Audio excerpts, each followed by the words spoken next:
кантип сактанабыз Кытайдан дейт. Кытайдан сактаныштын бир эле жолу урматтуу бүртөгөн чеп менен сактана албайсың. Ал учуп чыгат самолет менен. Эмне менен? Дин менен сактанабыз бизчи. Эгер динди бекем кармансак, Кытайга кызды бер Кытайдан албайбыз биз, адашпайбыз ошондо урматтуу бүртөгөнүм. Эгер дин жок болсо Кытай бизди жөн эле сиңип кирип кетет. Азыр Орусиянын Сибирь тарабын Кытай каптап кетти. Америкага барсаң бир штат бүтүндөй эле Кытай экен урматтуу бүртөгөнүм. А биз 6 эле миллионбуз. Кытайдын бир улицасы, Пекиндин бир улицасы келсе эле каптап кетет бизди.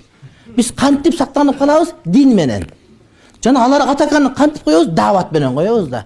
Келмейт да мусулман кыла берсең эле Кытайдын бардыгы. Сен мусулман болгон Кытай көргөн эмессиңерби? Ким билет Кытай болгон, мусулман болгон Кытайды? Манастан.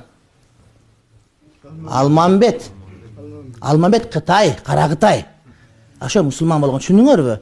Ана ол мусулман болгон калган жөн эле мусулман болуп кетип кете берет да. Айтыш керек, буларга дават кылыш керек.